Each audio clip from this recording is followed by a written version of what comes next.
안녕하세요. 바람투자 커뮤니티 주식 분야 양성소 멘토를 맡고 있는 이빨 톡톡입니다.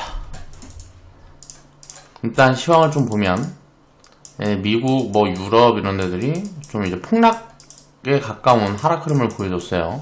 근데 우리 증시는 지금 오전장 흐름까지 보면 굉장히 좀 제한된 하방 흐름으로 가고 있는데, 좀 미리 이제 좀 빠졌던 부분들이 이제 선반영 됐다 라고 인식하고 있는 것도 같기도 하고요. 또 보면 이 이슈가 코로나라는 이슈가 좀 컸는데, 코로나가 이제 재확산되면서 그런 이슈가 컸는데, 지금 중국과 한국은 그런 부분이 좀 이제 제한적이고 하다 보니까 상대적 강세를 좀 보이는 흐름이다 라고도 볼 수가 있을 것 같아요. 근데 우리나라는 이제 우리나라만의 또 문제가 있죠. 이제 수급 이슈가 있어요. 양도세 부분에 대한 건데, 그런 부분들을 좀 보면 지금 추정치를 보면 추정치가 한 40조 정도 잡혀 있는데, 계산을 해보면 한 3분의 1 정도 이제 나왔다. 10월 달에 이 물량이. 그리고 나머지 3분의 2는 지금 눈치를 보고 있는 것 같아요. 시장이 이제 좀 빠지고 뭐하고 하게 되면 이런 부분에서 물량이 또 많이 나올 수도 있고, 시장이 많이 빠지면 이 물량이 오히려 나오지 않을 수도 있죠. 왜냐하면 시장이 좀 어느 정도 많이 빠지게 되면 이제 양도세라는 거는 수익이 나야 이제 내는 부분들이니까, 수익이 없고 하면 이 물량들이 안 나올 수가 있고요.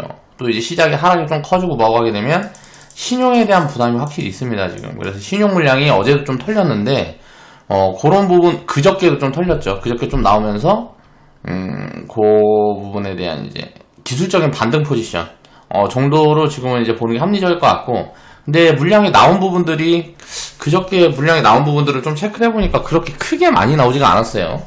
신용 물량이. 나온 부분들을 보면, 코스닥에서는 조금 나왔는데, 전체 물량으로 봤을 때, 신용 물량이 그렇게 크게 나온 부분들이 아니에요. 굉장히, 조금, 이렇게, 물량이 이제 나왔기 때문에, 이 좀 대규모 물량이 나올 때까지는 하락폭이 좀 더 있어야 될 것 같다. 그래서 요런저런 부담들, 수급적인 부담들이 있다. 신용 부분도 이제 수급에 대한 부담이고, 또 양도세 부분도 수급에 대한 부담이다 보니까, 지수가 급하게 빠지진 않더라도 강하게 올라가기가 힘들다라는 거죠. 그래서 12월 중순까지는 거의 매수세가 거의 실종될 것 같아요. 좀 개인 매수세는 시장이 많이 빠져준다 그러면 이제 반발 매수는 들어올 수가 있는데, 빠져주지 않고 지켜준다 그러면 지수가 빠지지 않으면 매수세가 좀 들어오기가 어려운 그런 포인트에 있다라고 보면 될 것 같고요. 그래서 시황 흐름을 좀 한번 체크를 해보자. 그래서 오늘 방송은 그 부분에 대한 이야기를 해보겠습니다. 2020년 10월 29일 이제 목요일, 오늘 제작을 한 영상이고요. 자, 시장이 폭락이 오나 이런 부분들에 대한 이제 제가 가진 스탠스를 좀 정리를 해보고요. 2020년 이제 하반기 시황을 좀 체크를 해보고 내년에 대한 좀 이야기도 잠깐 좀 해보겠습니다. 자, 보면 지수 흐름을 일단 체크해보면 지금 위치가 어느 정도일까 라는 부분들을 좀 보면 되겠죠. 일단 코스피 코스닥 월봉입니다. 월봉 차트에서 보면 2008년도에 금융위기가 있었던 그 구간에서 1차 반등이 진행된 그런 포인트 구간 정도라고 볼 수가 있을 것 같아요. 근데 이제 그때랑 좀 다른 흐름은 코스피하고 코스닥이 둘 다 강한 모습이고, 그때는 코스피 같은 경우는 좀 바로 반등이 들어간다기보다 바닥을 좀 다진 흐름들이 진행이 됐어요. 이 다른 이유를, 이게 지금 이번에는 코로나 폭락 때는 이제 V자 반등이 진행이 됐고, 쌍바닥, 쓰리바닥 만들면서, 2008년도에는 그렇게 코스피가 좀 다지는 흐름이 진행이 됐는데, 이때는 왜 다졌고 지금 왜 안 다졌냐를 보면, 정부에서 이제 대응이 좀 미온적이었어요. 2008년도에는. 근데 이번에는, 우리나라만이 아니고 전 세계적으로, 부양책을 굉장히 빠르게 쓰고 하면서, 투자 심리를 좀 빠르게 끌어올렸다. 돈을 굉장히 빨리 풀었다. 2008년도에도 이제 돈을 풀긴 했는데, 돈을 푸는 데까지의 과정이 이제 굉장히 좀 시간이 걸렸던 부분들이고, 요번에는 그게 굉장히 빠르게 진행이 되면서 시장에 좀 유동성이 공급됐다라고 보면 될 것 같고요. 어느 정도 좀 올라오게 되면, 이제 반등이 어느 정도 진행이 되게 되면 차익 실현 물량이라든가 이제 밸류에 대한 부담, 그런 부분들이 이제 반영되는 구간들이 있어요. 그래서 그 정도 포인트 구간에 지금 있다라고 보면 될 것 같고, 초록색 동그라미 선으로 제가 그려놨던 2008년도에 있는 그 구간이랑 지금 비슷한 구간이지 않나라고 보고 있어요. 여기서 이제 다시 움직일 때는 코스피 쪽이 아무래도 강세 흐름으로 진행이 될 가능성들이 높다라고 보고 있는데 시크니컬 쪽으로 좀 이제 수급이 많이 들어갈 가능성들이 좀 있지 않냐 라고 좀 보고 있고요. 성장 섹터 쪽은 아무래도 상대적으로 좀 약한 흐름이 진행될 가능성들이 높다 라고 보고 있는데요. 2008년도에도 보면 그때 가장 먼저 올라왔던 게 이제 뭐 헬스케어, 게임, 화학 뭐 등등 해서 그때 당시에 이제 좀 성장 섹터에 좀 잡혀있는 쪽이었고 화학은 일부만 이제 움직였었던 거고 그 다음에 이제 차와 정이라 그래서 자동차 섹터가 주도 섹터 흐름을 보여줬던 2010년, 2011년 구간에 이제 2009년도에는 반등폭이 굉장히 약했어요. 자동차 섹터가. 그리고 나서 다시 움직일 때 2010년, 11년도에 움직였는데 지금 요런 포인트들이 거의 비슷하게 진행이 될 가능성들이 있다라고 보고 있어요. 반등 구간에 가장 빨리 움직였던 게 이제 성장 섹터 중에 헬스케어, 언택트 그리고 2차전지를 이제 대표적으로 볼 수 있을 것 같아요. 전부 다 이제 성장 섹터인데 요게 이제 실질적으로 숫자가 찍히고 하는 시점은 2년 후 정도부터란 말이에요. 그럼 이걸 이제 미리 반영을 해놓은 부분들이기 때문에 물론 2년 후 밸류를 놓고 보면 이제 2차전지 같은 경우는 저는 밸류 매력이 있는 포인트라고 봅니다. 언택트라든가 헬스케어 같은 경우는 이거보다 더 미래의 실적을 좀 땡겨놓은 부분들이 아닌가 라고 생각이 돼요. 그래서 언택트라든가 헬스케어 쪽은 이제 밸류 부담이 확실하게 좀 있는 쪽이기 때문에 이런 쪽들은 좀 오래 쉬어갈 수 있는 그럴 가능성들이 높아 보이고 2차전지 쪽은 어느 정도 좀 조정이 진행이 되면 다시 이제 추가 상승이 진행될 수 있는 포인트고 그동안 이제 못 움직인 섹터들이 움직일 거라고 보고 있어요. 일단 증권 섹터 이제 조정이 진행이 된 다음에 다시 움직일 때 증권 섹터가 강하게 움직일 수 있는 가능성은 이제 유동성은 지금부터도 계속 들어갈 수밖에 없다라는 거죠. 그리고 나서 SOC. 자, 부각이 될 수 있는 부분들이. 자, 코로나가 마무리가 되고 백신이 이제 공급이 되고 뭐하고 하게 되면 어떻게 될까요? 그 다음에는 이제 경기 부양책에서 일자리를 만든다라든가 이제 정책 지원 쪽으로 이제 많이 갈 가능성이 있단 말이에요. 부양책을 쓸 때는 돈을 풀었단 말이에요. 돈을 풀었는데 이제 돈을 푸는 거를 바꾸는 거죠, 이제. 자, 이제 뭐라 그러나 쉽게 말하면 돈을 줬어요. 기존에 돈을 주고 막 금리 떨구고 뭐하고 하다가 이제 이런 부분들이 악재 요인이 해소가 되면 어떻게 될까요? 돈을 푸는 걸 줄이는 거랑 없애고 이제 금리 같은 경우는 어떻게 돼요? 유지를 시키겠죠. 인하 기조로 가는 게 아니고 유지 기조로 가는 겁니다. 물가가 올라가고 뭐하고 하기 전에. 그러면 어떻게 될까요? 그동안에 이 리스크가 있는 동안에 경제적으로 힘들었던 부분들 이런 것들은 이제 지원을 하기 위해서 이제 돈을 직접적으로 준다라든가 뭐 이런 것들이 바뀐단 말이에요. 자, 일자리 공급을 늘리는 거죠. 이제 니네들이 벌어라. 버는 이제 뭐 일자리라든가 이런 데에는 이제 만들어 주겠다. 지금은 코로나로 막 경제 봉쇄니 막 이런 걸 하고 있으니까 증가시킬 수가 없어요. SOC 발표도 할 수가 없고 뭐 이런 것들을 할 수가 없는 거예요. 근데 이제 정책 지원이 이제 들어가기 시작하면 대규모 프로젝트들을 이제 막 내놓는 거죠. 기업들이 이제 거기 참여를 하고 정부에서도 이제 돈을 그런 쪽으로 투자를 하게 되면 사람들이 일을 시켜서 이제 자기들 스스로 이제 벌어서 해나가는 이런 것들이 이제 선순환 구조를 만들어가는 구간들이 나올 거라는 거예요. 자, 그렇게 되면 거기에서 이제 가장 혜택을 보는 쪽이 어딜까를 보면 아무래도 SOC 쪽에 관련된 쪽이 가능성이 굉장히 클 가능성이 높다라는 거죠. 뭐 보면은 이제 대충 뭐 미래도시 그리고 뭐 5G 그리고 뭐 등등 산업 인프라에 이제 들어가는 이제 정책 지원들이 이제 많이 발표가 나올 거고 그리고 뭐 보면 에너지 산업을 전환하는 그런 쪽에 좀 포인트가 있지 않나 그렇게 보는 게 이제 합리적일 거라고 보고 있고요. 그리고 경기가 이제 돌아서기 시작하면 이제 소비재 쪽이 이제 움직이기 시작할 건데 이쪽은 이제 모바일 쪽하고 이제 자동차까지 이어지는 이런 흐름들이 굉장히 빠르게 진행이 될 거라고 보고 있습니다. 자동차 쪽도 그래서 흐름이 굉장히 좋을 거라고 보고 있는데 현대차, 기아차 그런 쪽들이 이제 흐름이 좋을 거라고 보고 있는데 2008년도만큼의 퍼포먼스는 나오지 않을 거라고 보고 있어요. 그러니까 인프라 투자에 대한 뭐 그런 기대감들이 굉장히 많이 붙으면서 그쪽으로 좀 시세가 크게 나오지 않을까. 저는 이제 개인적으로는 그렇게 생각을 하고 있습니다. 그래서 그런 부분들을 좀 체크를 해봐야 될 것 같고요. 2020년 이제 10월 조정 흐름을 보면, 자, 코스닥이 코스피보다 약해요. 자, 코스닥이 코스피보다 약한데, 성장 섹터 흐름이 좀 꺾이는 흐름들을 보여주고요. 헬스케어, 이제 바이오 관련 기업들이 이제 뭐 하락을 주도하고 있고요. 그 다음에 이제 성장 섹터가 이제 약세 흐름을 보이고 있죠. 5G, 2차전지 관련된 기업들도 굉장히 많이 빠졌어요. 그리고 기존 주도 섹터에서 이제 차익 실현, 그런 물량들이 이제 나오고 뭐하고 하면서, 요런 부분들에 대한,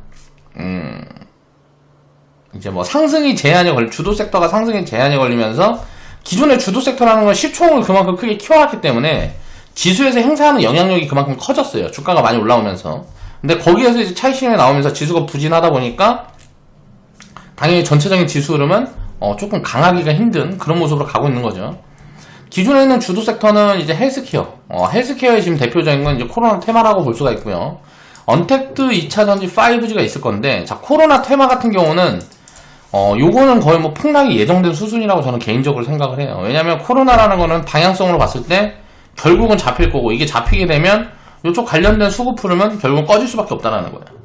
근데 이제 언택트라든가 2차전지라든가 5G 같은 경우는 장기 성장이 유효하죠. 자, 코로나 같은 경우는 장기 성장이 거의 힘들단 말이에요. 힘들다고 봐야죠. 이 이슈가 마무리되면 거의 끝나는 산업군이니까. 기대감이 이제 꺼지는 산업군이니까. 근데 이제 언택트라든가 2차전지 5G 같은 경우는 장기적으로 성장은 유효한데, 이제 밸류 부담이 있는 부분들이 조금 해소가 되는 포지션들이 나올 거고, 그 다음에는 다시 움직이기 시작하겠죠. 그런 포인트들을 좀 보면서, 이제 섹터별로 좀, 종목별로 다른 대응을 해야 될 것 같아요. 밸류가 부담 있는 쪽이라든가, 뭐 그런 쪽은 조금 보수적으로 대응을 하고, 또 밸류 매력이 생긴 쪽들, 그런 쪽들은 좀 적극적으로 대응을 해봐도 되는 그런 포인트인데, 섹터가 전체적으로 다 움직이는 포지션들은 나오지 않을 가능성이 높다라고 일단 보고 있습니다. 그러니까 섹터 내에서 이제 순환매 흐름들이 진행이 되는 그런 포지션으로 보고 있고요. 지금 이제 신규 주도 섹터 가능성은 이거는 이제 단기적인 관점입니다. 6개월에서 한 2년 정도 이 단기적인 관점이에요. 보면 일단 건설이라든가 철강 쪽이 저는 굉장히 유력하다라고 보고 있어요. 보면은 모멘텀은 일단 풍력이라든가 이런 쪽에 좀 잡혀있다라고 볼 수가 있을 것 같고요. 그리고 SOC에 대한 기대감들이 굉장히 크게 붙을 수 있을 것 같아요. 그리고 이게 정책적으로 뭔가 발표를 하고 뭐하고 하게 되면 지금 밸류 매력도 굉장히 있는 구간이기 때문에 어떤 모멘텀을 한번 붙어갖고 이슈가 붙기 시작하면 굉장히 큰 폭의 턴어라운드를 만들어가면서 상승 추세가 크게 진행이 될 수 있는 가능성들이 높은 섹터군이 저는 건설 쪽하고 철강 쪽이라고 보고 있고요. 그 다음에 이제 반도체 쪽은 4분기에는 일단 뭐 업황이 굉장히 안 좋을 거다 라는 부분들이 거의 우세한데 바닥론이 굉장히 많이 나오고 있습니다. 그러니까 경제 회복이 되면 가장 빨리 턴어라운드가 될 쪽이 반도체 쪽이다 라는 이야기들이 많이 나오고 있는데, 모바일 비중이 반도체는 지금 한 40% 정도 되는데 40%에서 한 50% 사이 정도 되는 걸로 알고 있어요. 정확한 수치는 아닙니다. 근데 이게 이제 점점 줄어들면서 클라우드 뭐 데이터 센터라든가 2017년도부터 이제 수요가 시작이 됐죠. 2017년도부터 전장 수요, 그리고 이제부터는 전장 수요하고 5G 쪽에서 수요가 폭발적으로 늘어날 가능성도 있어요. 그러면 자, 모바일 수요는 줄어들 텐데 지금은 일단 모바일 비중이 가장 크니까 반도체 턴어라운드가 나오려고 그러면 휴대폰 판매량이 다시 는다든가 이런 모바일 수요가 붙어야 되겠죠. 근데 그런 포지션이 가장 빠르게 나올 수 있다는 거죠. 그래서 반도체 섹터도 이제 주도 섹터로, 이제 단기 주도 섹터로 들어설 가능성들이 있다라고 보는 게 맞는 것 같고, 밸류 매력이 여전히 높습니다. 건설, 반도체, 금융 쪽이 지금은 밸류 매력은 가장 높다라고 보고 있어요. 철강 쪽은 좀 내재 가치 부분이고, 성장 밸류는 건설, 반도체, 금융 쪽이 굉장히 좋다라고 보고 있고요. 금융 쪽에서는 이제 은행, 보험 쪽보다는 증권 쪽이 이제 리레이팅이 강하게 나오는 것 같아요. 매출도 큰 폭으로 늘고 있고, 쉽게 말하면 주식시장으로 돈이 많이 옮겨오게 되면 증권 섹터는 굉장히 턴어라운드가 크게 잡힐 수 있는 거죠. 과거에 이제 저평가 밸류를 받고 있었는데, 금융 섹터가 밸류를 보면은 PBR 기준으로 보면은 굉장히 저평가 구간이에요. 근데 이제 이익 구간으로 보면 뭐 한 8배에서 한 10배 정도 잡혀 있으려나, 6배에서 10배 정도 잡혀 있을 거예요. 그런데 이제 그럼 굉장히 저평가 가치주의 개념으로 이제 받고 있는 건데, 이제 성장 밸류를 받을 가능성이 있다는 거죠. 10배, 12배를 받을 수 있는 가능성들이 굉장히 높다. 거기다 실적이 굉장히 크게 늘어나고 있다는 거죠. 지금 시중 유동자금이 한 3,000조 정도 된다 그래요. 유동자금이, 한국에 지금 유동자금이 한 3,000조 정도 되는데, 증시 예탁금이 지금 잡혀있는 게, 잠시만요.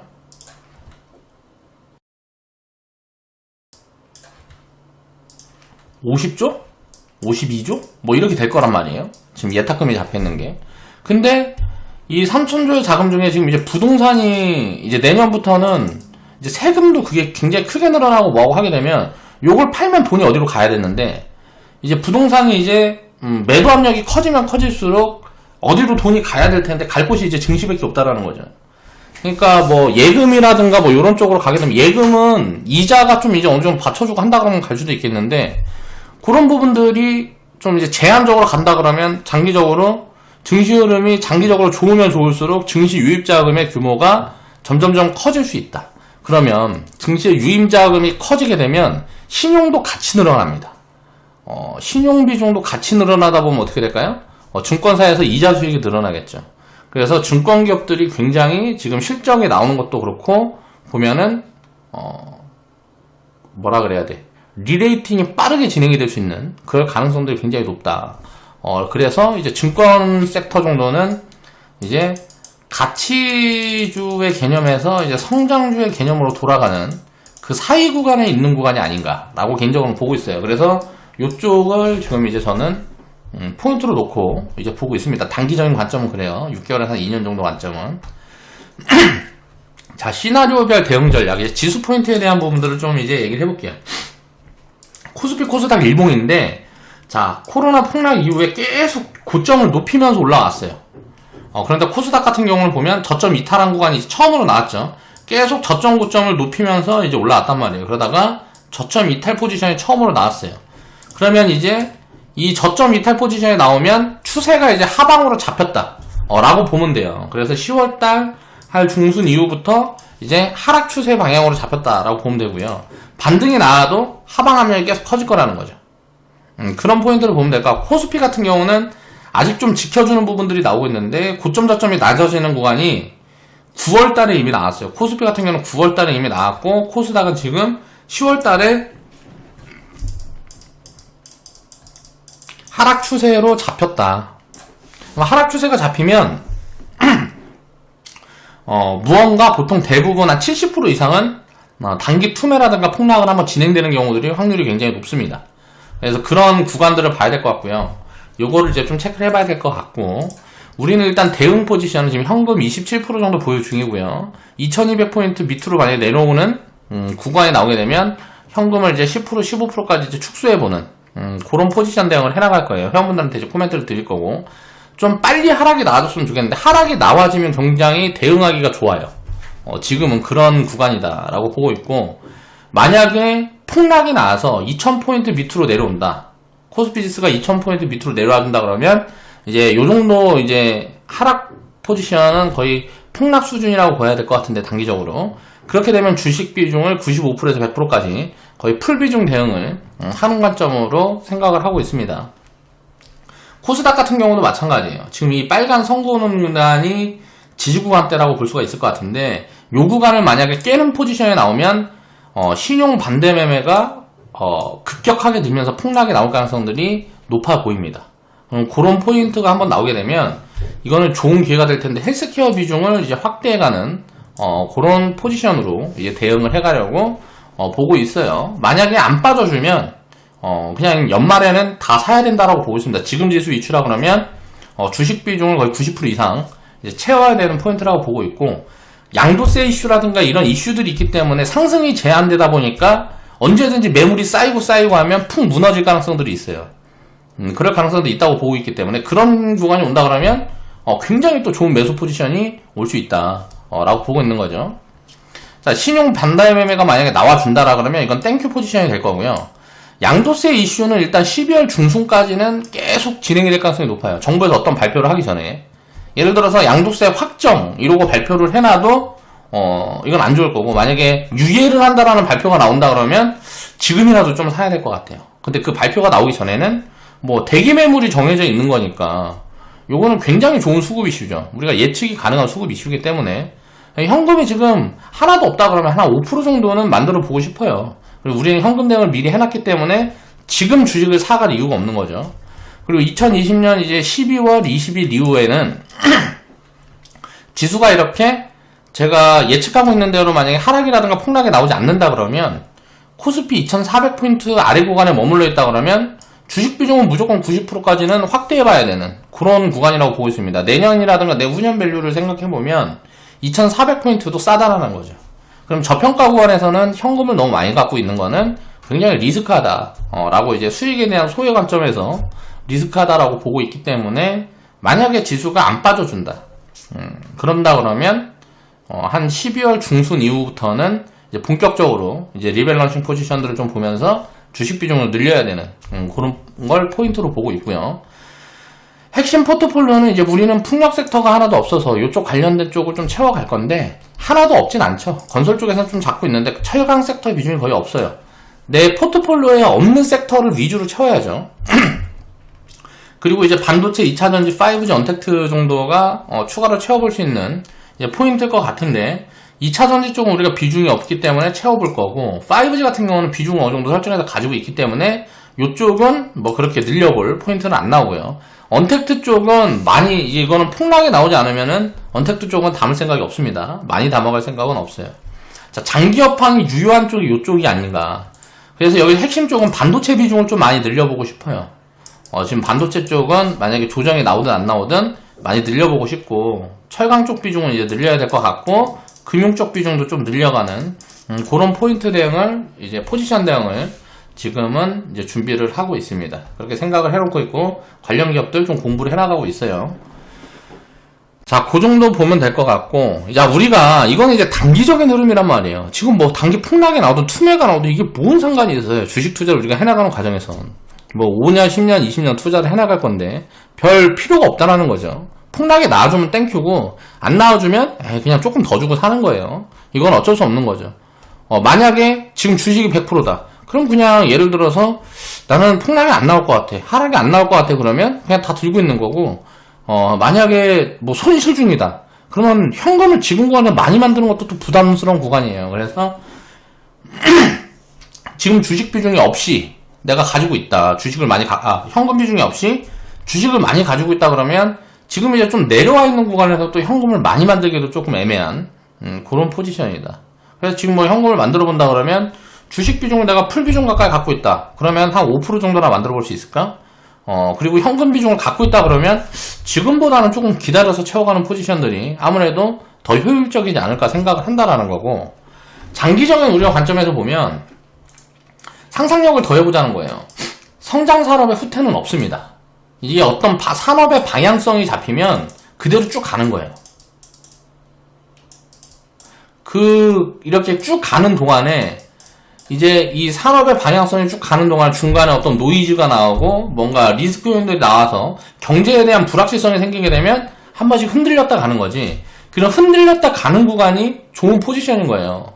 좋은 매수 찬스가 되는 거고, 그리고 안 갖고 있다 그러면, 가지고 있다 그러면 뭐 조금 더 사든지 그런 관점들을 이제 생각해 볼 수 있는 거고, 장기적인 부분에 대해서 제가 좀 이야기를 해보면 우리가 코스닥을 보면 IMF 이후에 닷컴 버블이 있었어요. 그 닷컴 버블이라는 게 굉장히 극심한 버블을 만들었기 때문에 이때의 기억이 있는 사람들이 많이 있겠죠. 이때 실패에 대한 경험을 한 사람들이 굉장히 많단 말이에요. 돈이 어마무시하게 들어갔는데 그 자리에서 다 90%, 99%씩 빠졌으니까 굉장히 위험하다라고 생각하는 그런 자금들을 어떻게 돼요? 많이 이제 여기서 토해낸 거죠. 그러니까 굉장히 많이 손해를 많이 봤다라는 거예요. 일반 투자자들. 그래서 그 자금이 들어오는데 굉장히 오랜 시간이 걸린 겁니다. 그래서 코스닥 같은 경우는 한 20년 정도의 침체 구간을 만난 거예요. 자, 근데 이제 좀 바뀐 게 있어요. 이때 닷컴 버블이라는 거는 코스닥을 주도하는 섹터가 IT였다는 거죠. 자, 2008년도 이후부터 헬스케어로 바뀌어요. 자, IT가 주도할 때는 이 이전부터 비상장 기업들의 우리나라 뭐 삼성전자, SK 하이닉스부터 해가지고 그런 기업들이 굉장히 많이 만들어냈죠. IT 기업을.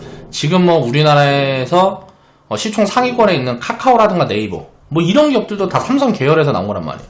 삼성 SDS에서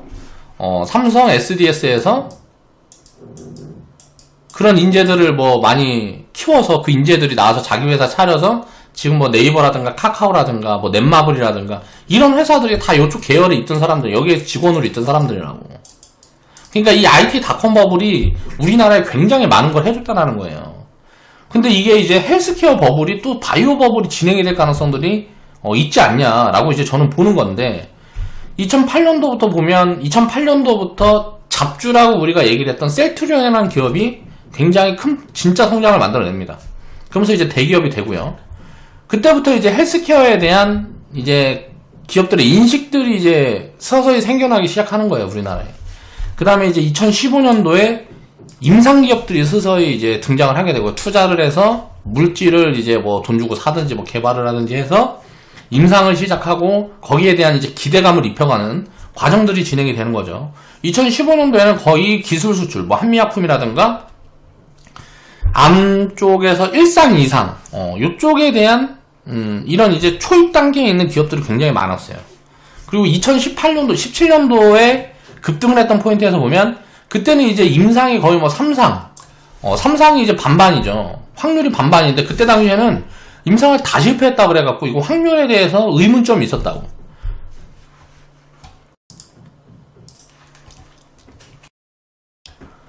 그때 이제 핫했던 기업들을 보면 뭐 신라젠, 헬릭스미스, 뭐 HLB 등등 있겠죠. 헬릭스미스는 실패를 했지만 다시 진행한다 그러고, HLB 같은 경우는 성공해라 그러고, 신라젠 같은 경우는 뭐 이제 뭐 실패했다 그러고, 무슨 뭐 메지온 같은 경우도 뭐 성공에 대한 가능성들을 비추고 있고.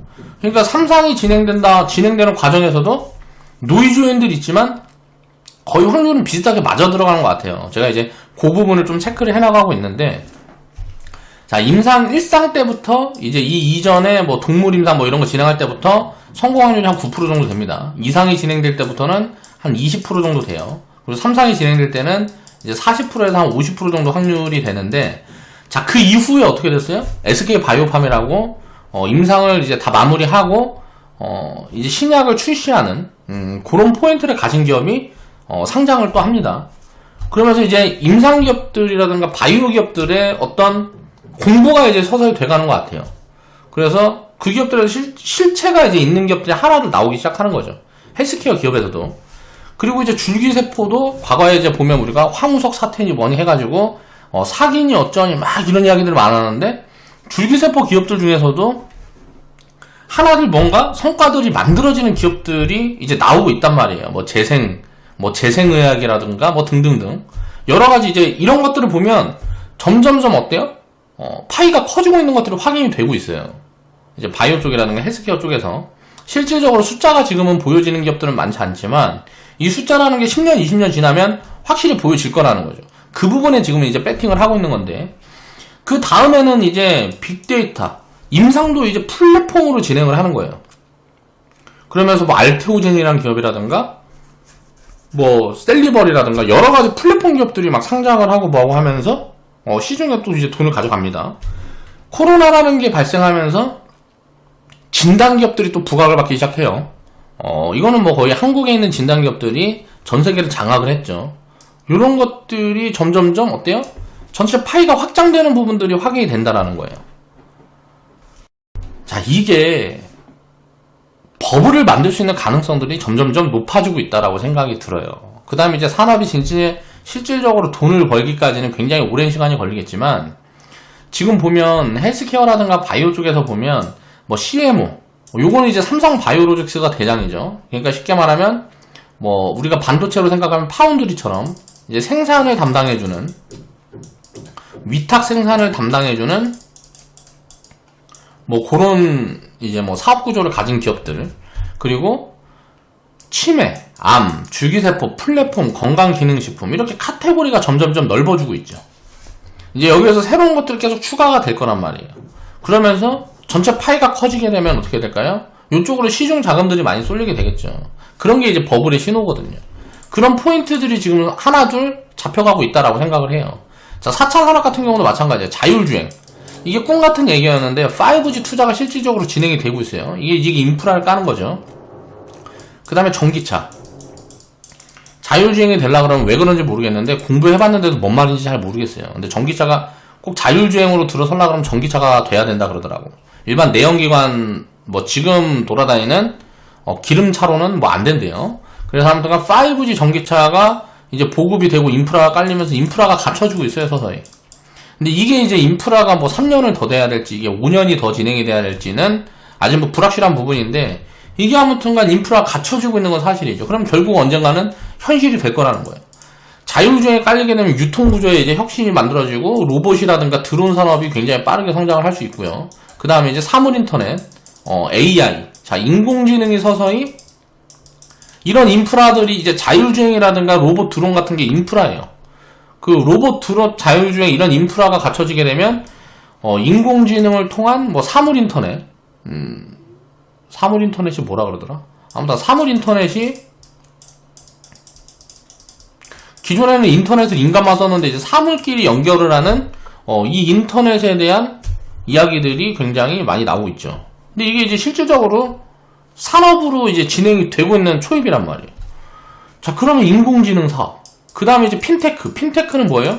지금 기축통화에 대해서 불만이 굉장히 많아요. 미국이라든가 이런 데는 기축통화 지위를 가지고 할 수 있는 것들이 너무 많다 보니까 거의 뭐 전 세계 패권을 가지고 있다 보니까 그래서 이제 만들어진 게 갑자기 야 그런 거를 깨보자 해가지고 만들어진 게 뭐 블록체인 기술을 통한 암호화폐 뭐 이런 게 있죠.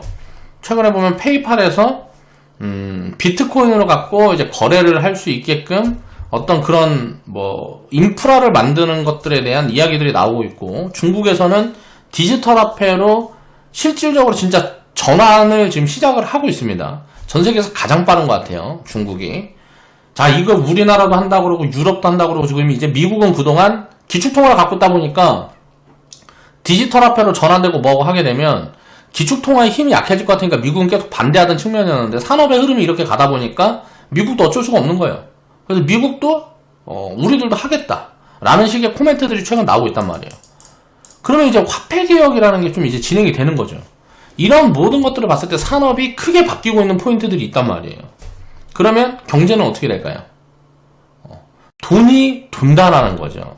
산업이 이렇게 크게 바뀌고 패러다임이 바뀌고 진행이 되게 되면 새로운 신산업이 진행이 되게 되면 유동성이라는 게 굉장히 빠르게 공급이 되는 거예요. 그런 부분들을 확인이 되게 되면 어떻게 될까요? 뭐 증시라는 거는 우리가 상상하는 이상의 구간에 가 있을 수도 있는 겁니다. 코스닥 같은 경우가 10,000포인트 가 있을 수도 있다라고 봐요, 저는. 그러니까 지금은 이제 우리가 합리적으로 생각을 해보면 저는 이제 합리적인 성장 구간에 나오면 지금 이제 700포인트, 800포인트 구간에 지수가 있다 그러면 대충 여기서 지수가 더블 정도 가면 이제 뭐 1000포인트, 1500포인트가 되겠죠. 여기가 이제 1단계라고 보고요. 그 다음에 이제 2000포인트, 3000포인트가 넘어가면 이제 100,000포인트까지도 이제 솟을 수 있는 가능성들이 있다라고 생각을 하고 있어요. 그래서 이런 버블들이 진짜 입혀지게 되면 우리가 상상하는 이상의 상승 파동이 만들 수 있다라는 거죠. 이 4차 산업 이후에는 4차 산업이라는 게 다 진짜 산업으로 자리 잡고 세상에 입혀진 다음에는 수십 년 동안 또다시 이런 5차 산업이라는 거는 진행이 되기가 어렵겠죠. 이만큼의 혁신을 가진 산업이 진행이 되기가 어렵다는 거죠. 모든 구조를 다 바꾸는 거니까. 노동력이 핵심은 그거죠. 노동력이 기계에서 이제 사람에서 기계로 가는 거죠. 기계로 가는 거고 그 다음에 이제 화폐가 개혁이 진행이 되는 거죠. 화폐가 기존에 우리가 지폐로 사용을 했는데 지폐라든가 무슨 뭐 동전 이런 걸로 사용을 했는데 이게 디지털로 사용이 되는 거잖아요. 그리고 이런 모든 부분들이 바뀌는 거죠. 이제 헬스케어, 인구 고령화. 자, 그러니까 쉽게 말하면 사람들이 더 살아. 더 살면서 빈부격차가 확대되는 거예요. 오래 사는 사람들이 어떻게 돼요? 자본을 갖고 있는 그 기간이 늘어나니까 순환이 안 되는 거죠. 그렇다 보니까 저는 인구가 계속 줄어드는, 글로벌리 줄어드는 거에 이런 부분들도 전 작용을 하고 있다라고 생각을 하거든요. 인구 고령화에. 그렇다 보니까 어떻게 돼요? 장기적으로 보면 인구가 이제 다시 늘어나는 포지션이 언제 올지를 모르는 거예요. 이런 여러 가지 변화들이 지금 맞물려 있는 포인트라는 거죠. 이건 장기적으로 보면 엄청난 기회라고 생각을 해요. 이런 걸 보고 투자를 해야 된다라고 생각하는 거죠. 단기적으로 이게 뭐 얼마가 빠지고 지금 뭐 10% 빠져갖고 20% 빠지고 어떻게 되고 이런 게 중요한 게 아니라는 거예요. 근데 사람들의 초점은 전부 다 여기가 있어요. 이 변동성에 대해서.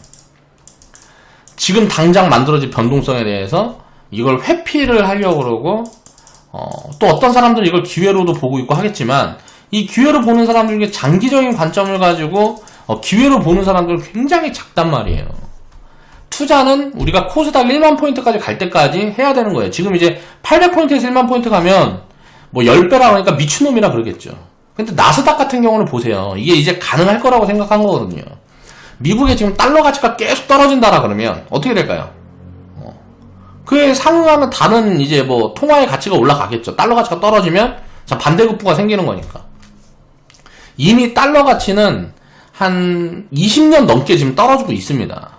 근데 이제 기축통화의 달러 가치가 20년 넘게 떨어지면서 그 혜택을 이제 미국이 다 본 거라고 볼 수가 있는 거고, 그 기축통화의 이제 가치가 떨어지는 거는 이제 뭐 뻔한데, 다른 이제 신흥국이라든가 이런 데서 경제의 수준이 올라가면 미국은 그만큼 경제 수준을 끌어올리기 어려운 거죠. 그런데 이제 그런 부분들이 있는데, 이제 기축통화의 흐름이 바뀌려는 것들이 이제 확인이 되게 되면, 그때부터는 뭔가, 굉장히 다를 거라는 거죠.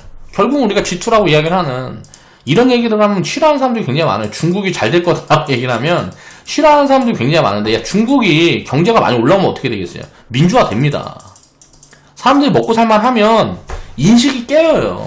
공부도 더 많이 하고 접하는 게 더 많으니까. 보통 이제 민주화가 이제 들어서는 시점이 GDP가 한 2만 정도 되면 그렇게 들어선다 그래요. 중국이 지금 이제 1만이 좀 넘어가 있죠. 이제 15,000 넘어가고 뭐고 하면 이렇게 될 수밖에 없는 거예요. 자본이 입혀지면 결국 무조건 민주화가 될 거라는 거예요. 중국이 이렇게 바뀌는 게 불확실성이 해소되는 거잖아요. 전쟁이라든 위험도 주는 거고 여러 가지가 해소되는 부분인데 이걸 왜 안 좋게 보냐 이거예요. 중국이 올라오면 좋은 거지. 자, 미국 같은 경우는 지금 이제 경쟁력에서 확실하게 처지는 부분들이 보여요. 중국의 미래 산업 측면에서. 그거는 이제 뭐 미국이 그동안 패권국을 굉장히 오래 해오면서 그게 좀 고착화된 부분들이 있다라고 보고 있는 거고, 그래서 결국은 달러에 대한 기축통화 지위를 내려놓게 되면 이건 패권을 옮겨가는 거란 말이에요. 이머징으로 오게 되면 우리나라는 대박이에요. 저는 그렇게 생각을 해요. 그러니까 그런 부분들을 우리가 생각을 해야 되는. 미국이 계속 가면 미국은 우리 우방이잖아. 어차피 좋겠지. 그러니까 이런 양쪽 스탠스들을 다 갖고 우리나라는 굉장히 좋은 포지션에 있다라는 거죠. 또 북한 리스크가 큰 만큼 리턴이 큰 거죠. 전 세계에 있는 분단 국가가 우리나라밖에 없어요. 전 세계 분단 국가가 우리나라밖에 없는데 이게 합해지면 어떻게 되겠냐. 요런 포텐셜을 가진 나라가 또 한국밖에 없어요. 전쟁이 나면 어차피 죽는 거니까 그런 건 가정하지 말자고요. 전쟁이 나서 북한하고 미국하고 뭐 북한하고 한국하고 뭐 핵 던지고 막 서로 싸운다 그러면 어떻게 되겠어요? 그럼 뭐 서로 다 죽는 거니까. 그럼 이제 하늘나라 가가지고 이제 세상이 어떻게 되는가 이렇게 보면 되는 거고, 우리가 살아있는데 만약에 여기에서 좋은 조짐이 보이게 되면 포텐셜이 엄청 커질 수 있다는 거죠. 이런 장기적인 긍정적인 요인들을 우리가 생각을 하면서 투자를 해야 된다라는 거예요. 단기적으로 이렇게 빠질 거다. 뭐 시장이 단기적으로 이렇게 빠질 거다. 그래서 여기에서 겁을 먹고 회피 심리를 가지고 이렇게 하게 되면 장기적인 진짜 큰 투자 성과는 만들어낼 수가 없다라는 거죠. 그런 부분들을 항상 생각을 하면서 투자를 해야 돼요. 코스피 같은 경우도 마찬가지. 여기서 뚫고 가면 뭐 3,000포인트 넘어가고 하면 4, 5,000까지는 금방 간단 말이에요. 그래서 이게 이제 뭐 조정이 한번 뭐 중간중간 조정은 진행이 되겠지만 1만 포인트까지도 이제 4차 산업이 마무리되는 국면에는 1만 포인트 이상 가지 않겠냐 이거예요. 지금 경제 수준보다 3배 이상 성장을 할 거라는 거죠. 우리나라가 지금 GDP가 국민 GDP가 뭐 3만 불? 뭐 이 정도 얘기를 하고 있는데, 자, 우리나라도 이제 6만 불, 10만 불 가지 않겠냐 이거예요. 미국이 지금 이제 6만 불 되면 미국은 한 20만 불, 50만 불 되겠죠. GDP가. 이렇게 늘어날 거라는 거죠. 경제가 이만큼 확장이 되는 속도가 굉장히 빨라질 거라는 거예요. 그러면 어떻게 될까요? 화폐 가치라는 거는 굉장히 빠른 속도로 떨어지겠죠. 산업 흐름이 이렇게 바뀌게 되면 그런 부분들이 결국은 진행이 될 거라는 방향성을 우리가 자꾸 투자를 하는 거예요. 결국은 4차 산업이라는 게 올 거다. 결국은 올 거다라는데 동의하지 않는 사람은 없을 거라고 생각을 해요. 자, 헬스케어 이쪽도 마찬가지예요. 결국은 헬스케어고 바이오고 살아남는 기업들은 크게 성장할 거다. 그 기업이 뭔지를 모르는 거잖아. 근데 결국 어떤 기업들은 살아남아서 뭐 100배, 수백 배 뭐 이렇게 성장할 거다라는 거는 기정사실이나 다름없다고요. 그걸 이제 찾아나가는 과정이 투자죠. 그런 기업들이 뭐가 있을까? 어떤 기업들이 진짜 돈을 많이 벌게 될까? 이런 걸 찾아나가는 과정이 투자란 말이에요. 근데 단기적인 변동성을 쳐다보고 지금 당장 오를 거다 내릴 거다를 쳐다보니까 투자가 어려운 거라는 거죠. 그러니까 전략적인 부분들이라든가 우리가 대응을 해야 하는 포지션에서는 폭락이 오든지 말든지 우리가 투자에는 아무 상관이 없다는 거예요. 투자를 하면서 폭락이 오든지 말든지 아무 상관이 없어요. 폭락이 오면 올라갈 건데 뭐. 여기에서 회피하고, 자 보세요. 폭락이 올 건데 여기서 회피하고 여기에서 사고 싶은 거잖아요. 이제 회피 심리가 작용하는 거예요. 지금 위치가 여기야. 그럼 여기서 팔고 여기서 사고 싶은 거잖아. 우리가 딱 생각을 해보면. 근데 여기에서 딱 팔았는데 이게 빠지는 척 하더니 이렇게 가고 여기서 놀아버려. 언제 살 건데? 팔았으면 다시 사야 될 거 아니야. 투자를 할 거면.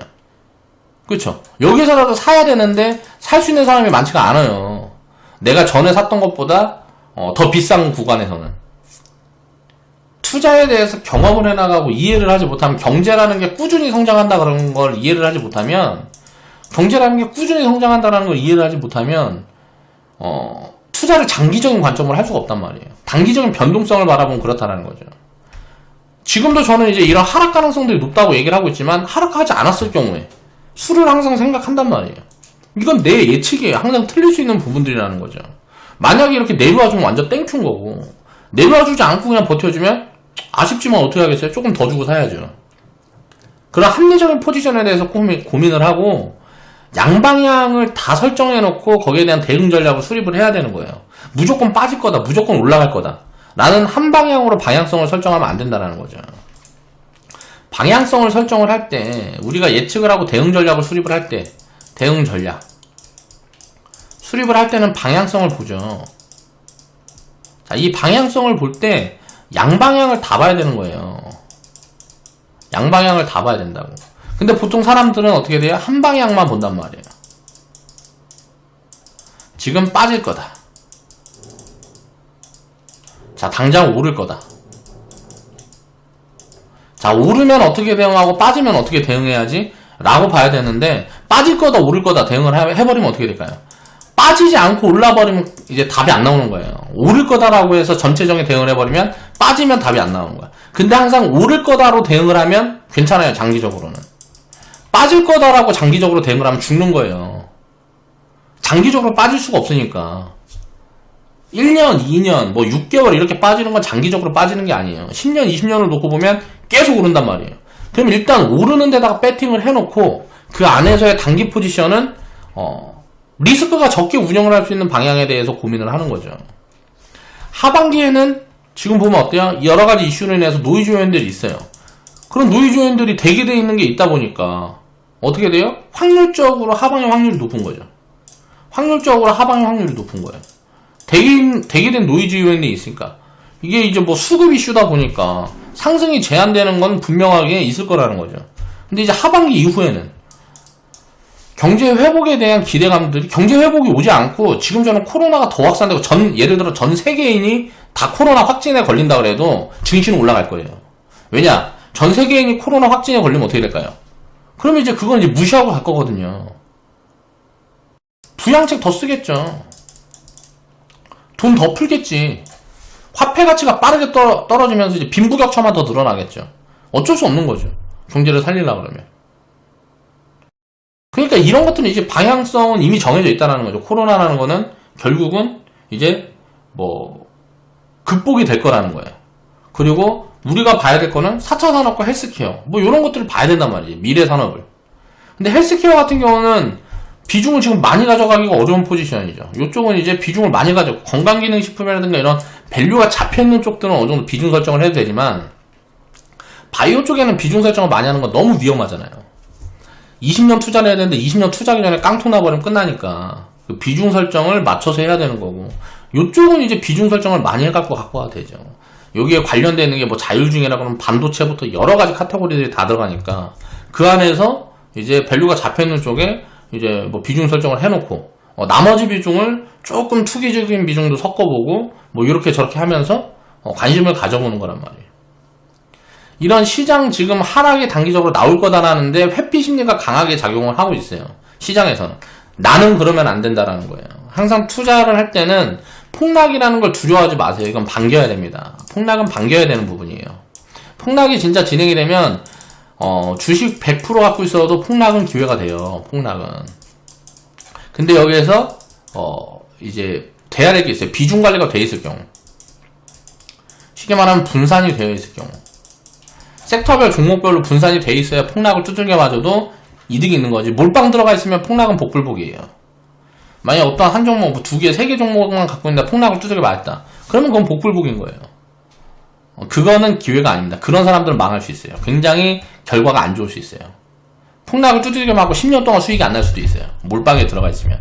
근데 비중 관리가 돼 있고 섹터별로 비중만 나눠져 있으면 결국은 회복될 때 올라오는 모습들이 다 다르기 때문에 리밸런싱 포지션들을 볼 수가 있어요. 오른 거 팔고 싼 거, 이제 오른 거 팔고 안 오른 거 사고, 비싸진 거 팔고 안 비싸진 거 사고, 이런 포지션 대응이 가능하단 말이에요. 그래서 주식 100% 갖고 있어도 기회예요. 폭락을 맞으면. 자, 현금을 갖고 있으면 굉장히 기회 폭이 늘어나는 거죠. 그럼 내가 현금이 하나도 없으면 만약에 이런 폭락이 왔을 때 단기적인 폭락이 온다 그러면 너무 아쉬우니까 현금을 만들어야 되다. 근데 그럼 지금 밸류 수준을 놓고 보면 밸류가 지금 뭐 한 5% 정도, 버블이라고 얘기하기가 좀 그래요. 한 5% 정도, 제가 생각했을 때는 한 5% 정도 과열 포지션으로밖에 안 보여요, 시장은. 그러면 현금을 많이 만들기가 어려워요. 밸류로만 놓고 보면 현금 5% 정도에서 한 10% 정도 대응을 하는 게 맞는 포인트예요. 근데 아까 이야기했던 하반기에 여러가지 노이즈가 너무 확실하게 보여지기 때문에 우리도 어떻게 보면 대응 포지션에 조금 욕심이 들어간 겁니다. 현금을 27% 갖고 있는 거는 대응 포지션이 조금 욕심이 들어간 포지션이에요. 이제 그렇게 생각을 하시면 되고요. 자, 요런 부분들을 생각을 하면서 이런 시장이 폭락이 오든지 말든지 이런 단기적인 흐름에는 조금 뭐라 그래야 되지? 자꾸 경계성 이야기들을 하는 것들이 지금 유튜브 방송에서도 많이 보이는데 그렇게 경계할 필요가 없다는 거예요. 별게 아니라는 겁니다. 코로나 폭락이고 2018년도 10월, 뭐 19년도 8월 몇 번 이런 폭락들을 경험해보니까 어때요? 지나고 나면 별게 아니에요. 그때만 뭔가 막 두렵고 큰일 날 것 같고 하지 큰일이 나지 않습니다. 항상 좋은 기회라는 거예요. 근데 이게 오면 좋고 안 올 수도 있는 거기 때문에 주식시장에 100%라는 기준이라는 건 절대 설정을 하면 안 된다는 거죠. 양방향 설정을 해놓고 합리적인 포지션을 설정을 해서 장기적으로 투자를 해나가는데 어떤 게 유리할까? 라는 고민들을 좀 하셨으면 좋겠어요. 변동성이 시장이 지금 당장 빠질 거다 올라갈 거다라는 생각을 해서 투기적인 베팅을 하지 말라는 얘기를 하는 거죠. 자, 오늘 방송 마무리하겠습니다.